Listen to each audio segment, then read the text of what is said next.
ओम गण गणपतये नमः स्वर्णलक्ष्मी नमस्ते अस्तु परब्रह्म स्वरूपिणी राज्యం देहि धనం देहि सर्व కామాంచ దేహి మే.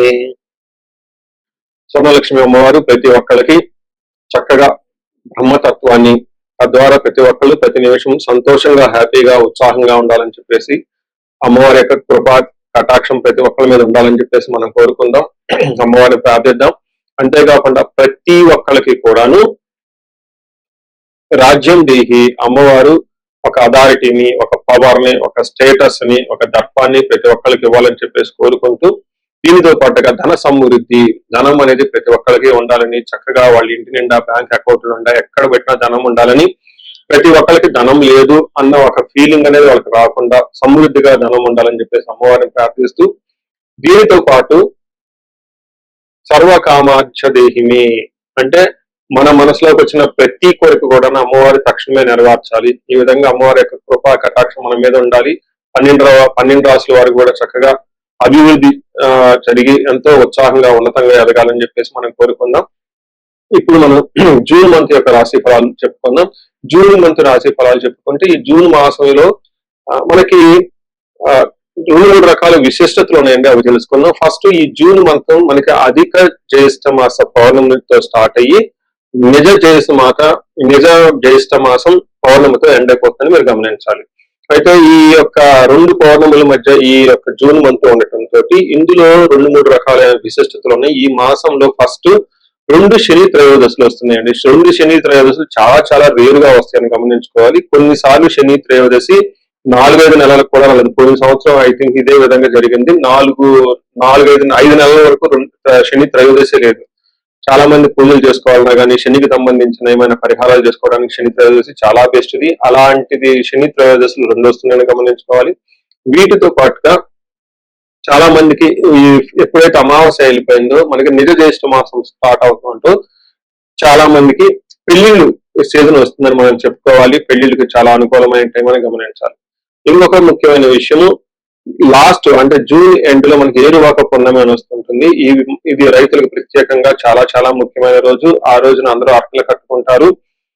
ఎద్దులకి చక్కగా మనకేమంటారు అలంకరణ చేసుకొని గుడి చుట్టూ తిరుక్కొని అక్కడ నుంచి అరక కట్టుకొని ఊళ్ళల్లోకి వెళ్ళిపోయేసి పొలం దున్నటం స్టార్ట్ చేస్తారని గమనించాలి.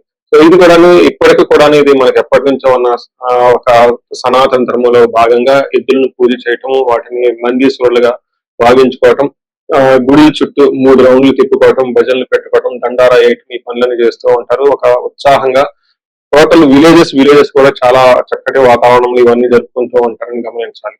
సో ఇది ఈ జూన్ మంత్ లో ఉన్న యొక్క విశిష్టతలు, ముఖ్యమైన పండగలు, అలానే ముఖ్యమైన ఇంపార్టెంట్ డేట్లను మనం చెప్పుకున్నాం. ఇప్పుడు ఇంకొకటి చెప్పుకోబోతున్నాం, అది జ్యోతిష శాస్త్రం ప్రకారంగా గ్రహాల గురించి. జూన్ మాసంలో 5 గ్రహాలు మారుతూ ఉన్నాయండి.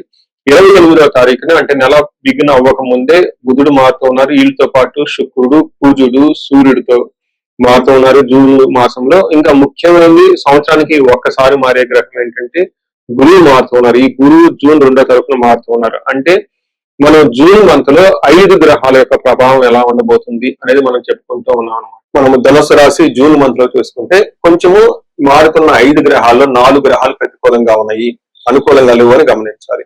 సో విశేషాలు ఇంకా వివరాలు తెలుసుకునే పోయే ముందు ఇందులో ఉన్న నక్షత్రాలు చూస్తే మూల 1, 2, 3, 4 పాదాలు, పూర్వాషాఢ 1, 2, 3, 4 పాదాలు, ఉత్తరాషాఢ ఫస్ట్ పాదం అంతా ఈ రాశిలో ఉంటారు. ఇందులో ఉన్న పేరు బలం బట్టి చూసుకుంటే యో భా వి భూ దా భా దా బే అన్న లెటర్స్ అంతా కూడా ఇందులో ఉంటాయని గమనించాలి. లఘు గోచారం, సూక్ష్మ గోచారం ప్రకారం ఒక్కొక్క గ్రహం ఎలాంటి వీళ్ళకి హెల్ప్ చేస్తుందో చూద్దాము. సూర్యుడి వల్ల మీరు యాత్రలు చేసే అవకాశం ఎక్కువగా ఉంటుంది. 5వ స్థానంలో కుజుడు ఉండటం వల్ల అర్ధనాశనం, ధనాన్ని కోల్పోయే అవకాశం ఉంటుంది. 7వ స్థానంలో కుజుడు ఉండటం వల్ల విరోధం, అంటే మిమ్మల్ని ఏదైనా పని చేస్తే అందులో మిమ్మల్ని ఆటంకాలు పరిచే వాళ్ళు ఎక్కువ ఉంటారు. శుక్రుడు సంపదలు ఇస్తూ ఉంటారు. అంటే మీరు చూస్తే 5 గ్రహాలు మారటం, ఒక శుక్రుడు తప్ప మిగతా గ్రహాలు అంత అనుకూలంగా లేవు. కొంచెం ఈ మంత్ లో కేర్ఫుల్ గా ఉండవలసిన మంత్ అని మీరు తెలుసుకోవాలి. సో ముఖ్యంగా వీళ్ళకి సూర్యుడు చూసుకుంటే 6వ ప్లేస్ నుంచి 7వ ప్లేస్ మారుతూ ఉన్నారు జూన్ 15th తర్వాత. 15th ముందు అయితే చక్కగానే ఉంటుంది, కానీ తర్వాత కొంచెం కాంప్లికేషన్స్ ఉంటాయి అని చెప్పుకోవాలి.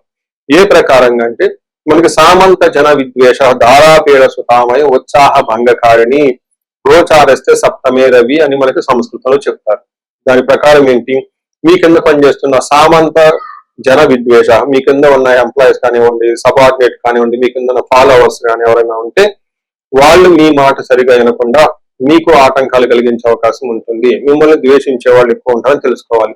అంతేకాకుండా దారాపీడ సుతామయం అంటే మీకు హస్బెండ్ ద్వారా, లేదంటే పిల్లల ద్వారా, లేదంటే స్పౌస్ ద్వారా కొంచెం ఆటంకాలు కలిగించే అవకాశం ఉంటుంది, లేదంటే వాళ్ళకు కొంచెం అనారోగ్యానికి గురే అవకాశం ఉంటుందని మీరు గమనించాలి. దీనితో పాటు ఉత్సాహ భంగకారిణి, మీరు ఎనర్జెటిక్ గా ఏదైనా పని చేద్దాం అనుకుంటే మీకు అన్ని ఆటంకాలు కలిగే అవకాశం ఉంటుందని గమనించుకోవాలి. ముఖ్యంగా జూన్ 15 నుంచి జూన్ 25 ఒక 10 days సూర్యుడి యొక్క ప్రభావం అధికంగా ఉండటంతో కొంచెం కేర్ఫుల్ గా ఉండాలి. శారీరకంగా టైర్డ్నెస్, ఎక్కువగా అలసట వచ్చే అవకాశం ఉంటుంది.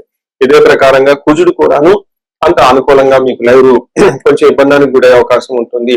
5th house లో కుజుడు ఉండటం వల్ల ఓవర్ గా ఆల్కహాలిక్ తీసుకోవటం, ఓవర్ గా స్మోకింగ్ చేయటం, ఓవర్ గా అన్వాంటెడ్ ప్లేజర్స్ మీద ఎక్కువగా ఫోకస్ చేయటం, మనసులో ఒక చోట ఉండకుండా గ్యాంబ్లింగ్ ఈ టైప్ అన్ని వాటి మీద ఎక్కువగా పడుతూ ఉంటే అవకాశం ఉంటుంది.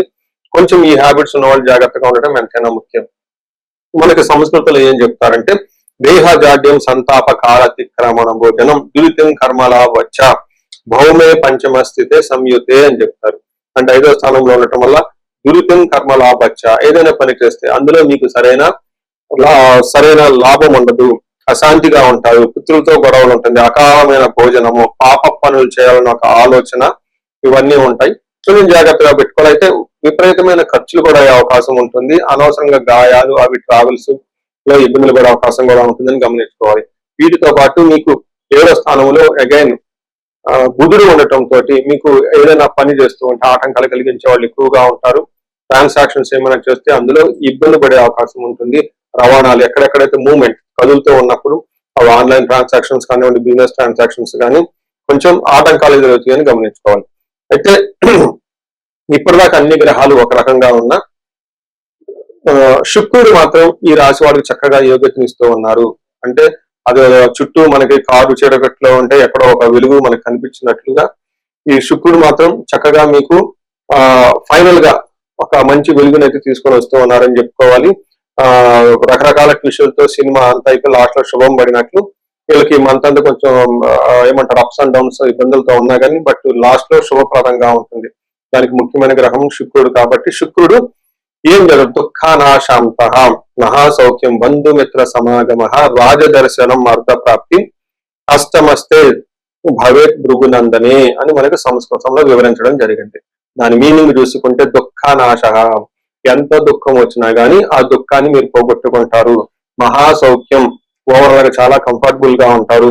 బంధుమిత్ర సమాగమ, బంధువులతోటి మిత్రులతోటి కలుస్తూ ఉంటారు. రాజదర్శనం ప్రాప్తి, హైయర్ అఫీషియల్ కలవటము, రాజకీయ నాయకులు వాళ్ళని కలవటం, రాజకీయ నాయకులు అయితే వాళ్ళపై అధికారులు కలవటం, ఇలా పై ఉన్న ఎవరైతే వాళ్ళ పై స్థాయి వాళ్ళు ఉన్నారో వాళ్ళతో చక్కగా కలిసి వాళ్ళతో సంప్రదింపులు చేసుకొని కావాల్సిన పనులన్నీ రాబట్టుకునే అవకాశం చాలా ఎక్కువగా ఉంటుంది. ఆర్థ ప్రాప్తి, ఫైనల్ గా కీర్తి, గౌరవము, అభివృద్ధి, సంపదలు వస్తాయని గమనించుకోవాలి. అదే విధంగా శుక్రుడు 2వ స్థానంలో చూడటంతో స్మూత్ గా డబ్బులు సంపాదించుకోవటం, చక్కటి ఫుడ్ తినటము, కుటుంబ సభ్యులతో చక్కగా కలిసి ఉంటారని తెలుసుకోవాలి. సో చూశారు కదండి, ఇప్పటిదాకా అన్ని గ్రహాలు ఇబ్బంది పడుతున్నా శుక్రుడు మీకు లాస్ట్ లో ఒక మంచి ఉత్సాహకరమైన వాతావరణాన్ని ఇచ్చి మంచి చేస్తారని మీరు గమనించుకోవాలి. సో ఈ ప్రకారంగా మీరు ఈ మంత్ కొంచెం ఆలోచించుకొని ఇంపార్టెంట్ పనులు ఏమైనా ఉంటే పోస్ట్ పోన్ చేసుకుంటే చాలా బెటర్. అయితే అప్పటిదాకా జరుగుతున్నప్పుడు రొటీన్ గా చేసే పనులు మాత్రం యాజ్ ఇట్ ఈజ్ గా చేస్తూ ఉంటే సరిపోతుంది. సో ఈ రాశి వాళ్ళకి పరిహారాలు చూసుకుంటే వీళ్ళకి నవగ్రహ ఆరాధన చాలా ఇంపార్టెంట్. మహాన్యాసపూర్వక ఏకాదశ రుద్రాభిషేకం చక్కగా ఇంట్లో చేయించుకుంటే ఏమైనా దోషాలు ఉంటే పోతూ ఉంటాయి. అలా కాకపోయినా ఇంకా ఏదైనా ఒక వ్రతం గాని హోమం గాని మీకు చక్కగా 15th తర్వాత నిజ జ్యేష్ఠ మాసంలో ఏమైనా చేసుకుంటే చక్కగా కలిసి వచ్చే అవకాశం ఉంటుంది. వీలైతే ఎక్కువగా వెకేషన్కి వెళ్ళండి, ఆశ్రమాలకి మఠాలకి, అక్కడ కొంచెం టైం స్పెండ్ చేస్తే బాగుంటుంది. మనం ఇప్పుడు రెమెడీస్ చూసుకుంటే ముఖ్యంగా నేను అందరికీ సలహా ఇచ్చేది ఏంటంటే మీ వయసు కనుక 35 to 45 ఉండి ఎక్కడ లైఫ్ లో మీరు ఆగిపోయారు, ఇప్పటిదాకా గ్రోత్ ఉంది, చక్కగా ఒక మేనేజర్ పొజిషన్ లో ఉండి ఉన్నతంగా ఉంది, కానీ లైఫ్ ఇప్పుడు అనేది మీకు ఛాలెంజింగ్ గా ఉంది, ఇది మన జనరల్ గా మిడ్ లైఫ్ క్రైసిస్ అని చెప్తూ ఉంటారు చాలా మంది. బట్ జ్యోతిష శాస్త్రంలో మిడ్ లైఫ్ క్రైసిస్ ఎందుకు వస్తుంది అనేది చాలా చక్కగా వివరించడం జరిగింది. ఆ టైంలో మీకు శాపాలు అనేవి యాక్టివేట్ అవుతూ ఉంటుంది. ఆ టైంలో మీకు గ్రహ దోషాలు అని ఈ గ్రహ దోషాలు కూడా మీకు యాక్టివేట్ అవుతూ ఉంటాయి. ఇది ఒక్కసారి మీరు ఇన్ కేసు మీ ఏజ్ కనుక అలా ఉండి అప్పటిదాకా బాగుండి మధ్యలో మేము లైఫ్ లో స్ట్రక్ అయిపోయాము, గ్రోత్ లేదు, డైరెక్షన్ లేదు, సరిగా ఇంప్రూవ్మెంట్ లేదు, రిలేషన్షిప్స్ లో ప్రాబ్లమ్స్ వస్తూ ఉన్నాయి, ఎలా వెళ్ళాలో కన్ఫ్యూజన్ లో ఉన్నారు అనుకున్నప్పుడు ఖచ్చితంగా ఒకసారి జ్యోతిష శాస్త్రంలో మీ ఇండివిడ్యువల్ హారోస్కోప్ చూపించుకోండి. అందులో టోటల్ శాపాలు ఏమైనా ఉన్నాయో స్కాన్ చేసుకుని అవి ఇప్పుడు యాక్టివ్ గా ఏమైనా ఉన్నాయో తెలుసుకోవడం చాలా చాలా ముఖ్యం. ఇప్పుడు దాకా మనం చెప్పుకున్న ఈ గోచార ఫలితాలు మీకు ఒక 30-40% మాత్రమే ఎఫెక్ట్ అవుతాయి. 100% మీ జాతకం కరెక్ట్ గా ఎలా ఉందని తెలుసుకోవడానికి ఇండివిడ్యువల్ జాతకం చూపించుకోవడానికి చాలా ఇంపార్టెంట్. అందులో ఉన్న దశలు ఎలా ఉన్నాయి, భుక్తులు ఎలా ఉన్నాయి చూసుకొని చక్కగా పరిష్కారాలు చేసుకొని పరిహారాలు చేసుకుంటే లైఫ్ అనేది 10 రెట్లు ముందెళ్ళే అవకాశం ఎక్కువగా ఉంటుంది. చాలా మందికి ధనానికి ఇబ్బంది పడిపోతూ ఉంటారు. అప్పటిదాకా ధనం ఫ్లో ఉంటుంది, సడన్ గా ధనం ఫ్లో ఆగిపోయి ఉంటుంది. వాళ్ళు స్వర్ణలక్ష్మి విశేష హోమం చేయించుకోవటం, కుబేర పాశుపతం చేయించుకోవటం చాలా ముఖ్యం. దీనితో పాటు చాలా మంది భార్యాభర్తల మధ్య అన్యోన్యత అనేది లేకుండా చాలా ఇబ్బంది పడిపోతూ ఉంటారు. ఏదో ఉన్నామంటే ఉంటారు కాబట్టి ఈ యొక్క భార్యాభర్తల మధ్య గొడవ వల్ల ఇంట్లో అనేక రకమైన ప్రాబ్లమ్స్, మిస్అండర్స్టాండింగ్స్ వస్తూ ఉంటాయి. బంధువుల చుట్టాలతో కూడా ఒకసారి మీకు అంతా విలువ ఇవ్వకుండా పోతూ ఉంటారు. ఇలాంటి వాళ్ళు అన్యోన్య దాంపత్య పాశుపతం చేయించుకోవటం లేదా విశ్వావసు గంధర్వరాజ మహా హోమం చేయించుకోవటం, విశేష హోమం చేయించుకుంటే జాతకంలో ఉన్న దోషాలు పోయి చక్కగా ఉంటారు. ఇవి కాకుండా ప్రతి ఒక్కరికి ఈ మధ్య అమెరికాలో ఉంటూ ఉంటారు, లేదంటే ఎన్ఆర్ఐలు చాలా మంది ఉంటారు. చాలా డైలమా ఉంటుంది, ఏ కెరీర్ వెళ్తే బాగుంటుంది, ఇండియాలో ఉంటే బెటర్ గా ఉంటుందా, లేదంటే ఇండియా నుంచి ఫారిన్ వెళ్తే బాగుంటుందా, ఫారిన్ సెటిల్మెంట్ యోగం ఉంది, అసలు ఫారిన్ లో ఎంత కాలం ఉంటాం, ఇలాంటి విషయాలు చాలా మంది ఈ వీసాల గురించి, గ్రీన్ కార్డుల గురించి, లేదంటే ఎంఎస్ చేయాలనుకున్న వాళ్ళకి చాలా కన్ఫ్యూజన్ లో ఉంటారు. అలాంటి వాళ్ళు కూడా ఒకసారి జాతక చక్రం చూపించుకుంటే చాలా బాగుంటుంది. యూజువల్ గా వీసాలు రావడానికి నేను మన్యు పాశుపత అభిషేకం విత్ రాహు గ్రహానికి శాంతులు ఎక్కువ చేస్తూ ఉంటాను. ఇలా రాహువుకు సంబంధించి మన్యు పాశుపతం చేస్తే వీటితో పాటు లక్ష్మీ గణపతి జపము, ఇలా స్వర్ణలక్ష్మి జపం చేసుకుంటూ ఉంటే ఇక్కడ ఫారిన్ లో ఈ వీసా ప్రాసెసింగ్ లేదంటే ఈ డాక్యుమెంటేషన్ వర్క్ అనేది చాలా చక్కగా ఫాస్ట్ గా ఎలాంటి ఆటంకాలు లేకుండా అయ్యే అవకాశం ఉంటుంది.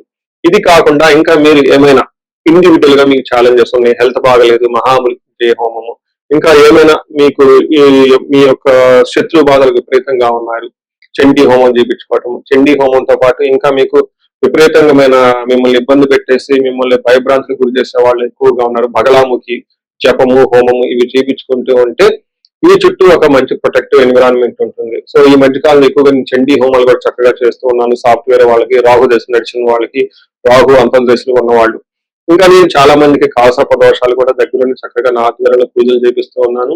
ఇలాంటి వాళ్ళు మీ ఇండివిడ్యువల్ జాతకంలో ఒకసారి చూపించుకొని ఎక్కడైనా మీ లైఫ్ స్ట్రక్ అయ్యాము అనుకుంటే వాటికి చక్కగా ఎందుకు కారణం తెలుసుకొని పరిష్కారాలు తెలుసుకోవటం వల్ల మీ లైఫ్ 10 ముందుకెళ్ళే అవకాశం ఎక్కువగా ఉంటుంది.